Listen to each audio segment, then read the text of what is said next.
Full face ng jelly na nirelease na napaka sobrang murang pasok na pasok sa budget natin.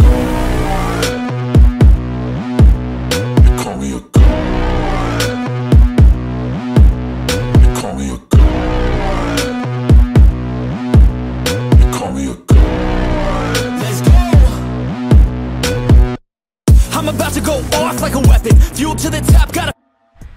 Ayun, good day sa lahat. So matagal-tagal din hindi tayo nakapag-review ng mga helmet na dumating dito. So ito yung pinakahintay natin na helmet na request natin doon sa pinagkukunan natin ng mga helmet. So nandito na sa atin and syempre i-review na natin to para sa inyo. So sa hindi nakaalam, nagre-review po tayo mostly ng isang helmet or mga kagamitan sa pagmomotor. So meron tayo dito ngayon yung pinaka-latest ng Jelly. So isa tong Jelly Kirina na I think ito yung version 2 kung di ako nagkakamali, kasi yung version 1 ay halos lahat ng version 1 ay plain. So ito ay two-tone. So dito may light blue and light pink kung di ako nagkakamali. So glossy type po siya. So meron siyang may konting pagka-glitters na kung sa personal mo titignan makikita mo siya, pero dito sa camera natin siguro hindi makikita yung mga nag-glittering snow. So tignan natin kung anong meron dito. Nga pala, welcome again dito sa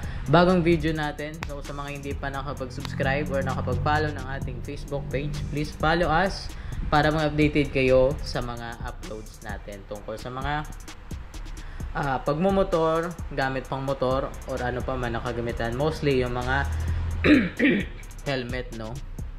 So ito yung I think yung pinaka-latest ng Jelly helmet ngayon. Again, isa tong Jelly Kirina, isang full face na helmet na nirelease ng Jelly. So alam naman natin kung saan nanggaling si Jelly, kung saan siya nag-originate or saan talaga siya nanggaling, no? So alam niyo naman siguro kasi matagal na din tong Jelly. I think 4 years ago, 5 years ago, may Jelly na. Kasabay sila ata, kung di ako nagkakamali, ng empty helmet na pumasok dito sa bansa natin. So tingnan natin kung gaano kaganda to, kung anong meron dito. And ito yung full face ng Jelly na nirelease na napaka sobrang murang pasok na pasok sa budget natin. Siguradong maraming bibili nito kasi napakasulit na ng kanyang design. Sulit din yung kanyang mga I think yung mga features dito and mga hinahanap natin nandito sa helmet na to, no? So I think magugustuhan nyo din to sa mga viewers natin dyan. I think magugustuhan nyo to kasi nga budget meal. So ito na yung hinahanap nyo na budget meal na full face na napakagaan. Hinawakan ko siya kanina, kinompare ko doon sa Spider Phoenix Plus kasi yung Spider Phoenix Plus I think nasa 1.450 grams. So parang magka-the same sila kasi walang nakalagay dito. Ayan, tignan nyo. Wala kasing nakalagay dito yung kanyang weight. Ang nakalagay lang dito na certification ng DOT, FMVS 218 certified, ECR 22.05, tapos certified product safety. So yun yung nakalagay dito sa Jelly helmet na to. So meron siyang I think mga 3 to 4 inches na spoiler dito na nagpagpaganda sa kanyang looks. Ayan, medyo taas natin ng konti para makita nyo talaga yung angas ng kanyang design. Ako nangangasan ako kasi dito kasi parang simple lang po siya. Wala siyang mga kung ano-ano pa man ng mga aerodynamic cuts. Pero may dynamic cuts siya.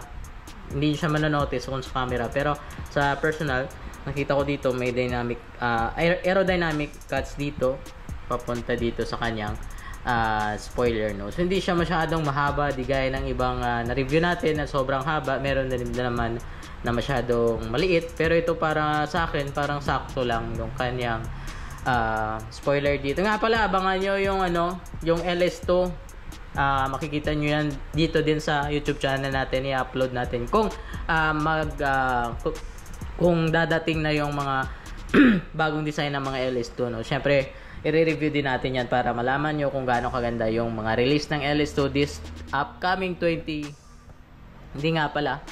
this 2025 nga pala, no? So I think mga 2 months after o from now siguro, or after a month or baka April, nandito yung mga LS2, no? So syempre magre-review din tayo ng mga LS2 kasi hindi na tayo nakapag-review ng LS2 kasi nga hinintay ko yung mga latest. Mostly kasi yung mga in-order o nire-review natin yung mga latest na helmet. So, yung dala dito sa visor dito sa shop, yung naka gold lens na parang hindi siya fully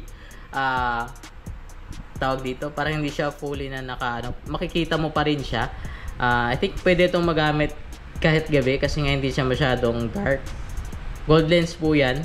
I think nakikita nyo naman sa camera. So, single visor po siya. At dito sa harap, tignan nyo. Para may kahawig siya. Kung naalala yung na-review natin na SEC, na brand na SEC Hero, I think. SEC Hero na Hero Noisy ba yun? Yung version 3 ng Hero. Para magka-design sila dito ng I don't know kung isa lang yung manufacturer ng mga helmet ngayon. Kasi parang magka-design sila ng mga design. Mga dito. Basta may pagkahawig din.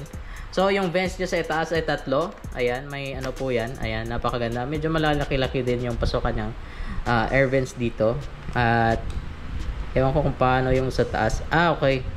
So, ang ganda ng design. Napaka-unique naman yung kanyang design dito sa kanyang air vents dito sa itaas. So, I think dito yung labasan ng hangin. Siyempre, kapag may ganyang mga vents, ay medyo malamig sa ulo yan. Kasi nga, ka-refresh doon sa itaas ng ulo natin. So, meron siyang pinlock ready po siya. Pwede nyo siyang lagyan. Pero I think pwede pa itong ma-upgrade kasi nakukuha ito yung parang plastic na nakaumbok dito. Pwede nyo yung palitan ng screw type kasi maganda yung screw type kapag pinlock kayo dito or naglagay kayo ng pinlock dito na sticker. Ginagamit dito sa outer visor, syempre anti-fog sa loob, no? So, meron naman I think na available ng mga anti-fog na nabebenta ngayon. So, buksan natin kung anong meron dito sa loob. So, meron siyang minimal lock. Ayan, nakikita nyo ba yan? Ayan, meron siyang minimal lock pero hindi siya pinipindot. No? Sinusungkit lang. And double, I think double yung goma dito or double seal, dual seal. Yung water seal dito ay 2. No? So, napakaganda. Siguro hindi to madaling pasukan ng tubig no? Kapag naka fully closed po siya. So, eyeglass ready. So, ito I think yung helmet na nakita ko na sobrang mura na merong eyeglass ready, no? So, ayan, nakalagay dito, eyeglass ready po itong helmet na to. Ipahigayin natin. Yung vents nga pala dito, ayan, may on-off din. Tapos, yung minimal lock, andyan din. Yung sa nose na pang shield niya, nandyan din. And, hindi siya masyadong, kung titignan mo siya, parang clear siya, no?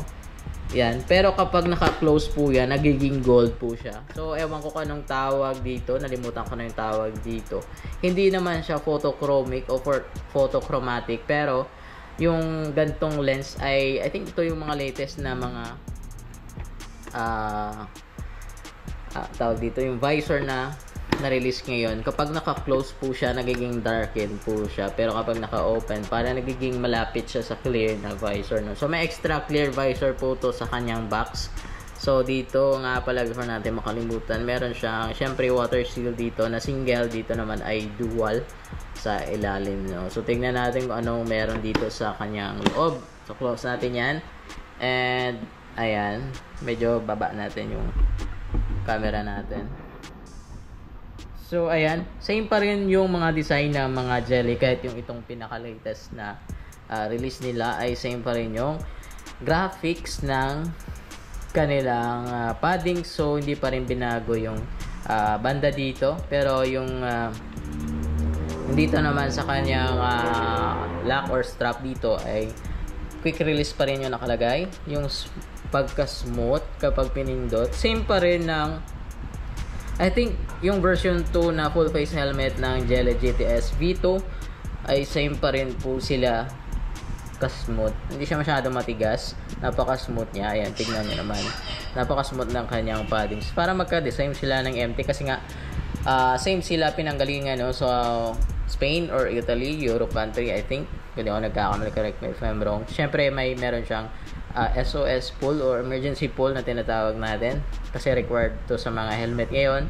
Mostly na mga dito sa Pinas na mga helmet meron ng emergency pull. Nga pala sa nag-request ng video ng wala pa tayong helmet na tawag dito. Yung Revolt version 3 kasi medyo mahirap hanapin yon. Pero yung Element madami.